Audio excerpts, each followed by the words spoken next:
lẹṣin ọ̀rọ̀, ọ̀rọ̀ lẹṣin òwe. ẹ jẹ́ kí n tún máa kí gbogbo ọmọ Yorùbá jákèjádò àgbáńlá ayé káàbọ̀ sí Òwe Yorùbá TV pẹ̀lú àkàndá ọ̀rọ̀ Awíkonko. Àkọlé òwe Yorùbá fún tòní, àkọlé òwe lẹṣin ọ̀rọ̀ fún tòní, òun náà ni mo pè ní a kì í dákẹ́ àṣìwé, a kì í wòsàn dáràn, ẹnìkan kì í ríbi lẹ́yìn o. A kì í dákẹ́ káṣìwé, a kì í wòsàn dáràn, ẹnìkan kì í ríbi lẹ́yìn o. Ìṣẹ̀lẹ̀ tó dìtàn tó padà wá di òwe yìí ó wáyé lásìkò ọba Kòso nílùú Ọ̀yọ́ ilé ni. Ọ̀yọ́ máa láàfin òjò pàṣẹ kẹrẹmọdé ọmọ Àtìbà. Ẹgbọ́tàn Gbọ̀ǹkà Ìbèrè àti Tìmì Àgbàlẹ̀ Ọlọ́fà iná àbí bẹ́ẹ̀ kọ́, lẹ́yìn tí Gbọ̀ǹkà Ìbèrè ti ṣẹ́gun Tìmì Àgbàlẹ̀ Ọlọ́fà iná lẹ́dẹ, Aláàfin Ṣàngó ló wá ní ojú òun ò tó ìjà tí wọ́n jà lẹ́dẹ o.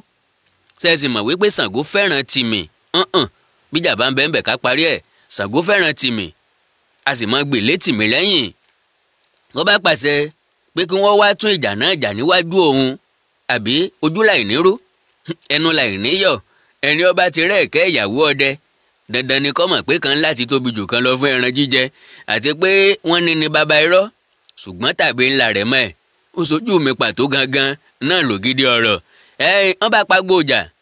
Ṣàngó ní kí wọ́n pagbó ìjà fáwọn méjèèjì láàrin ọjà Akẹ̀sán tí ń bẹ níwájú ààfin ọba Ọ̀yọ́ gangan ni lèrò pétí mọ́ àtọ́ba àtìjòyè àti gbogbo àwọn aráàlú wọ́n wá wòran ìjà àwọn alágbára àti akọni èèyàn méjì, Tìmì Àgbàlẹ̀ Ọlọ́fà iná àti Gbọ̀ǹkà Ìbèrè.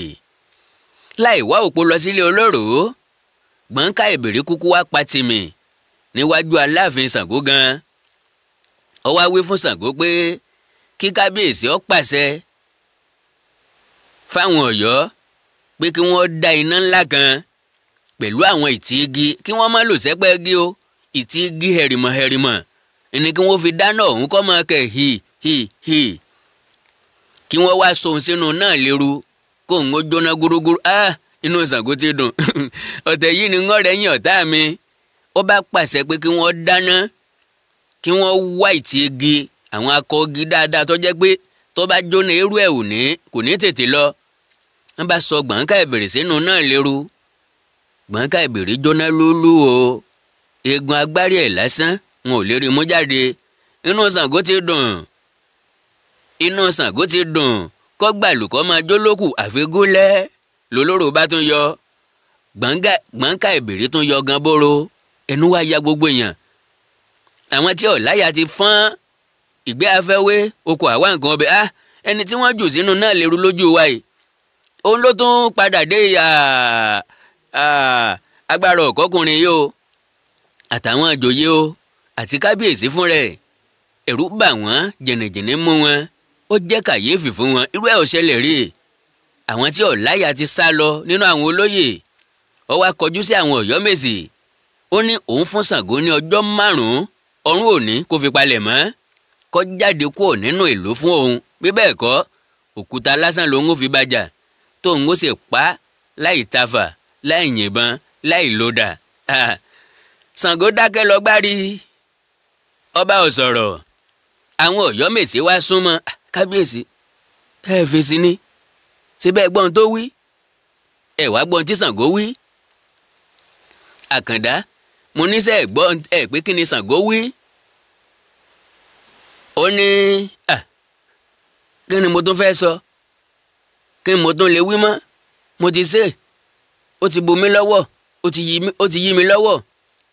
Àìdákẹ́ àsìwé, àìwòsàn àdáràn, èèyàn ríbi lẹ́yìn o. Èyí tó tiẹ̀ fún un lọ́jọ́ 5 kóun ó fi palẹ̀ mọ́ òun dúpẹ́. Látìgbà náà lọ ló ti dòwe o, tá à ń pa nílẹ̀ Yorùbá pé a kì í dákẹ́ àsìwé, a kì í wòsàn dáràn, a kì í ríbi lẹ́yìn o. Irúfẹ́ àwọn èèyàn wo la wá ń lòwe yìí fún o? Ọ̀gẹ̀dẹ̀ lọ̀rọ̀. Gbogbo àwọn èèyàn tó bá ti mọ̀ wípé ọ̀rọ̀ ní àkókò láti sọ, tí wọ́n mọ̀ pé ọ̀gẹ̀dẹ̀ lọ̀rọ̀, bí ọ̀bá tí ì pọ́n kọ́ dẹ̀ kì í ṣe jẹ. Àwọn èèyàn tó gbà wípé ẹyin lọ̀rọ̀, bí ọ̀bá tí ì pọ́n kọ́rọ̀ kì í ṣe é sí. Àwọn là ń lórú òwe bẹ́ẹ̀ fún. Ẹni tó mọ àkókò láti dákẹ́ tó sì mọ àkókò láti sọ̀rọ̀ nígbàkúùgbà tí nǹkan bá ṣẹlẹ̀ kì í ṣẹni tí yóò mọ jó ẹnu belebelebelebele. Ẹlòmíì ọmọ bíi tí ọ̀rọ̀ ti bẹ̀rẹ̀ yóò sáré fò sí parí àárín mo ti máa ń tẹ́ ń sọ kò sí mọ́ nǹkan kan yóò wá kàbùkù bọ́ bẹ́ẹ̀. Tẹ bá ní kẹlòmíì ó sọ̀rọ̀ á ní àìdákẹ́ á sì wè àìwòsàn dáràn. Bákan náà a lè lò fún ẹni tí kì í kó ẹnu ẹ̀ níjàánu, ẹni tí ọmọ ọ̀rọ̀ sọ tí ọ̀rọ̀ ẹnu wọn sì ti kó bá wọn tó ti kó wọn jìyà láìmọye ọ̀nà láìmọye ìgbà. Ńlá wàá sọ fún wọn pé ọ̀bá kúkú ti dákẹ́ gan kọ́ ọmọ sọ̀rọ̀ ọ̀wù àìdákẹ́ á sì wè àìwòsàn á dáràn àìríbi lẹ́yìn o ọba ti dákẹ́. Tẹ́ bá lórí ẹlòmíì ọ̀dà kò dá náà ni ọmọ wípé àbọ̀rọ̀ pé orí tèmi dá o lè mú jà wá ó lè dín tá padà síra ẹni léṣe. Kàkà kó wá fèsì kó di wàhálà á ní a kì í dákẹ́ àṣèwé a kì í wòsàn dáràn a kì í ríbi lẹ́yìn o. Òwe lẹ́sìn ọ̀rọ̀ fún ti sáà yìí kò ní jù báyìí lọ. Àkàndá ọ̀rọ̀ Awíkonko iná lórúkọ tèmi. Ẹ má gbàgbé Kùsẹ́ni Móríṣẹ́ yá ẹ bá wa subscribe sí channel yìí. Eléyìí yóò jẹ́ ìwúrí àti kóríyá fún wa láti tẹ̀síwájú láti ṣe ju bẹ́ẹ̀ ṣe ní lọ́kàn lọ torí àwọn tí ń bọ̀ lẹ́yìn wa ni. Orò tá a bá ń ṣe tá a bá ń lé ọmọ kéékèèké sẹ́yìn irú orò bẹ́ẹ̀ ó parun ni. Ìwọ ń ságun èmi ń ságun ta ló fẹ́ jagun ọ̀hún lájàyè. Àwa kan lágbé èdè àti àṣà Yorùbá jáde àwa kan láwu nínú ẹrẹ̀ tí wọ́n ti rì mọ́ láfọ omi ara ẹ̀ nù lánàá tí ó tún máa dán bíi díngí padà. Nínú wọn làkàndá ọ̀rọ̀ Awíkonko wà. Tẹ́ bá ní nǹkan pàtàkì tẹ́ fẹ́ bá mi sọ àbí ẹ fẹ́ ran àwọn ètò mi lọ́wọ́ ẹ já sọ̀rọ̀ lórí WhatsApp +1 937 969 0257 +1 937 969 0257. Èdè àti àṣà Yorùbá ò ní parun ní ọ̀dọ̀ tèmi. Ẹ̀yin ńkọ́? Àjùwà ṣe o.